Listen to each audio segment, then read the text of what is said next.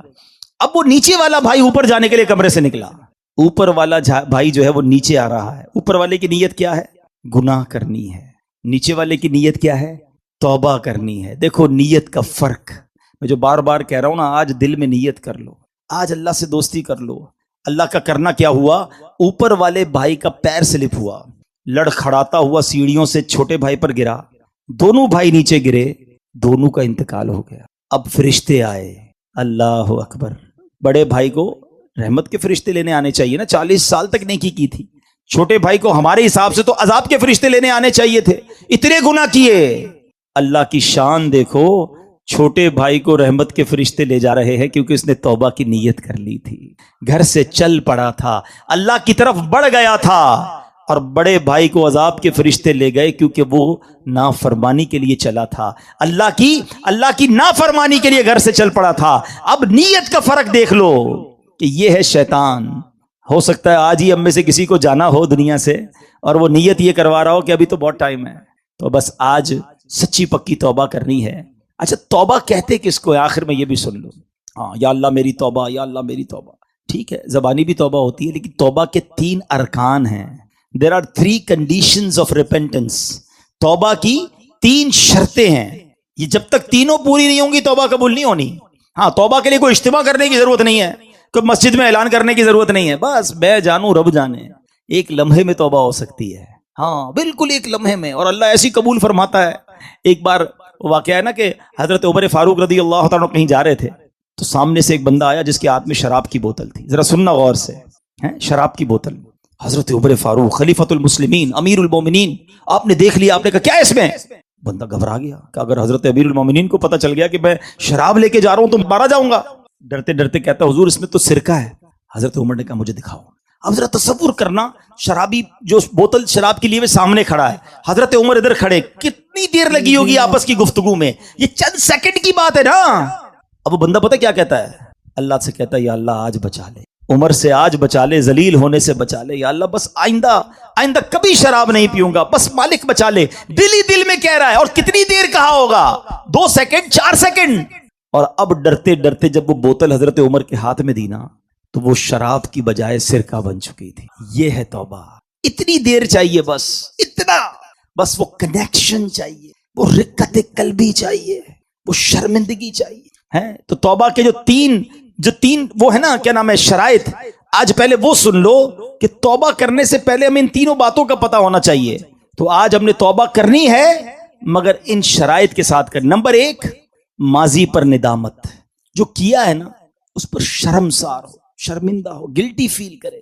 Number 2، جس حال میں توبہ کر رہا ہے گناہ چھوڑ دے، ایسا نہیں کہ صبح فجر پڑھنے کا ارادہ بالکل نہیں ہے، رات عشاء ابھی تک پڑھی نہیں اور رات میں پڑھنے کا بھی ارادہ نہیں ہے، اور کہہ رہا ہے یا اللہ نماز جو نہیں پڑھی معاف کر دے، آئندہ پڑھوں گا، نہیں، توبہ بھی کرے، اس وقت وہ گناہ چھوڑ دے تو پھر وہ توبہ ہوتی ہے۔ اور تیسری، آئندہ نہ کرنے کا پختہ ارادہ۔ پھر الگ بات ہے کہ پھر بندہ گناہ میں پڑ جائے، یہ بات کی بات ہے۔ شیطان یہ بھی بولتا ہے کہ یار توبہ کرنے کا فائدہ کیا، میں تو پھر گناہ کر لیتا ہوں، یہ بھی شیطان کا وار ہے۔ آج توبہ کر لو، کیا پتہ گناہ کا موقع ہی نہ ملے، اس سے پہلے ہی موت آ جائے۔ ہمارا کام توبہ کرنا ہے اور اللہ سے عرض کرنا ہے مولا استقامت دے۔ تو اے میرے پیارے اسلامی بھائیو، آؤ آج اپنے رب کے حضور سچی پکی ہم نے توبہ کرنی ہے، اور یہی دعوت اسلامی کا پیارا ماحول ہمیں سکھاتا ہے۔ ہم اللہ کے قریب ہو جائیں، اللہ کے نیک بندے بن جائیں، گناہوں والی زندگی کو چھوڑ دیں۔ اچھا گناہ والی زندگی چھوڑنے ہے نا تو وہ کیسے چھوٹے گی؟ بھئی نیت تو آپ ہو سکتا ہے ابھی دل میں کر رہے ہوں گے، مجھے کئی آنکھوں میں اشک نظر آ رہے ہیں، کئی دل بے قرار نظر آ رہے ہیں، لیکن پہلے بھی تو ہوا ہے ایسا، لیکن پھر کیوں نہیں بدلتے؟ اس کا ریزن کیا ہے؟ اس کا ایک بڑی وجہ پتہ ہے کیا ہے؟ کہ ہم توبہ کرتے ہیں مگر جا کر بیٹھتے انہی دوستوں میں جو گناہ کرتے ہیں، ہم نمازی بنتے ہیں تو ہمارا مذاق اڑاتے ہیں، او بھائی خیر تو ہے، مولوی ہو گیا، جمعہ پڑھتا تھا، ٹھیک ہے، یہ روز نماز پڑھنے کا کیا ضرورت ہے؟ اب جب دوستی مذاق اڑانے والے، بندہ پھر نماز چھوڑ دیتا ہے۔ اگر واقعی نیک بننا چاہتے ہو، اگر آج یہ طے کر لیا ہے نا کہ اللہ سے دوستی کرنی ہے، اب گناہ نہیں کرنے، تو پھر ہمیں اپنی صحبت بھی بدلنی ہوگی، اپنی دوستیاں بھی بدلنی ہوں گی۔ دوست وہ ہوتا ہے جسے دیکھ کر خدا یاد آ جائے۔ سوال ہے میرا آپ سب سے، کوئی ایک دوست ایسا ہے جس کو دیکھ کر خدا یاد آتا ہے؟ ہمارے دوست تو ایسے ہیں جس کو دیکھو تو سنیما یاد آتا ہے، الٹے کام یاد آتے ہیں۔ ایسے دوست نہیں چاہیے۔ دوست وہ بناؤ جسے دیکھ کر خدا یاد آئے، میں گناہ کروں تو مجھے مسجد میں لے جائے، مجھے توبہ کرائے، نہ کہ گناہوں میں مددگار ثابت ہو۔ ہمارا پرابلم یہی ہے، ہم نے دوستیاں ایسی رکھی ہیں۔ عطر والے کی دکان دیکھی ہے نا، پیسے خرچ کرو نہ کرو فری کی خوشبو مل جاتی ہے۔ یہ ہے اچھی صحبت، یہ اچھے بندے کی صحبت ہے۔ اور کہتے ہیں برے بندے دی صحبت یارو جویں دکان لوہاراں، کپڑے پاویں کچھ کچھ پئیے چنگا پہن ہزاراں۔ جتنے بھی کپڑے بچا لو، لوہار کی دکان پر جاؤ تو سوراخ ہو ہی جاتا ہے کپڑوں میں۔ یہی برے دوستوں کی صحبت ہے۔ کچھ لوگ کہتے ہیں میں شراب نہیں پیتا، دوست پیتے میں صرف بیٹھتا ہوں، میں جوا نہیں کھیلتا، دوست کھیل رہے ہوتے میں تو صرف کمپنی دیتا ہوں، میں غلط کام نہیں کرتا۔ ارے اللہ کے بندو، یہ دوست ہی ہوتے ہیں جو تمہیں حرام کی طرف لے جاتے ہیں۔ آج تم شراب نہیں پی رہے، مگر کل ایک دن آئے گا کہ تم شرابی بن جاؤ گے۔ آج تم نشہ نہیں کر رہے، لوگ کہتے نہیں میں تو صرف سگریٹ پیتا ہوں۔ ارے یہی سگریٹ تمہیں آگے جا کے پھر نشے والی سگریٹ بنے گی۔ آج تک کون سا ایسا شرابی اور جواری، یا مجھے جناب کوئی ایک نشہ ہی بتا دو کہ جس کو ماں باپ نے لا کر دیا ہو کہ بیٹا آج تو نے بڑا اچھا کام کیا، لے بیٹا شراب پی لے، ہیں، یا یہ آج چرس کا سگریٹ پی لے، یہ ہیروئن پی لے۔ کون پلاتا ہے؟ ہمیشہ یہ غلط عادت دوستوں سے ہی لگتی ہے۔ اور بندہ کہتا ہے مجھے اپنے اوپر بڑا اعتماد ہے، میں تو صرف بیٹھتا ہوں۔ یہ بیٹھنے والا ہی آگے جا کے برباد ہوتا ہے۔ چور بناتے ہیں، ڈاکو بناتے ہیں، غلط کاموں کی طرف لے جانے والے یہ دوست ہوتے ہیں۔ خدا را آج طے کر لو کہ میں نے دوست کسے بنانا ہے۔ ارے دوست تو وہ ہونا چاہیے جو زندگی میں بھی مجھے گناہوں سے بچائے، اور میں مر جاؤں تو میری قبر پر آ کر بھی مجھے ثواب پہنچائے۔ ہمارے تو ایسے دوست ہیں جن کو جنازہ ہی پڑھنا نہیں آتا، کیا ثواب پہنچائیں گے؟ اب طے آپ نے کرنا ہے کہ اگر واقعی نیک بننا ہے تو اپنی سنگتیں، اپنی دوستیاں بھی تبدیل کرنی ہوں گی۔ اور آج کے دور میں آپ کو دعوت اسلامی ایسا ماحول دیتی ہے، ایسے دوست دیتی ہے جو انشاءاللہ زندگی میں بھی آپ کو کام آئیں گے اور مرنے کے بعد بھی آپ کے لیے ایصال ثواب کریں گے۔ آؤ آج میں بھی نیت کروں اور آپ بھی نیت کریں، پکی سچی آج نیت کرنی ہے کہ آج کے بعد میری کوئی نماز قضا نہیں ہوگی۔ ایسا نعرہ لگائیں کہ شیطان بھی ادھر سے بھاگ جائے، آج کے بعد ہماری کوئی نماز قضا نہیں ہوگی، فلمیں ڈرامے نہیں دیکھیں گے، گانے باجے نہیں سنیں گے، حرام روزی کے قریب بھی نہیں جائیں گے، شراب جوئے اور غلط کاموں سے دور رہیں گے، آقا کی سنت کے مطابق زندگی گزاریں گے۔ یہ ہے وہ نیت جو آج کر کے جانا ہے۔ اور اگر اس نیت پر استقامت چاہیے تو آپ مدنی قافلوں میں سفر کریں، آپ دعوت اسلامی کے اجتماعات میں شرکت کریں، تو اللہ کریم مجھے اور آپ کو نیک اعمال کرنے کی توفیق عطا فرمائے۔ آمین بجاہ النبی الامین صلی اللہ تعالی علیہ وسلم۔